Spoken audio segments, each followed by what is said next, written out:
Hi friends, നമുക്കൊന്നൊരു വായനയായാലോ? ആരുമല്ല എങ്കിലും എല്ലാമാണ്. നോക്കിയാലോ?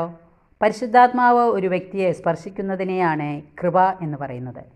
പല വ്യക്തികളെയും ആത്മാവ് സ്പർശിച്ചിട്ടും കൃപയുടെ പ്രവൃത്തികൾ വെളിപ്പെടുത്താത്തതിന് കാരണം സമർപ്പണത്തിൻ്റെ കുറവാണ്.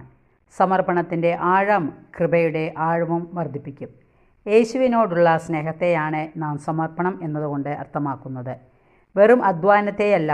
സ്വാർത്ഥ ലക്ഷ്യങ്ങൾക്കു വേണ്ടിയും ഭൗതിക നേട്ടങ്ങൾക്കു വേണ്ടിയും നാം അധ്വാനിക്കാം. അവയെ സമർപ്പണമെന്ന് വിളിക്കരുത്.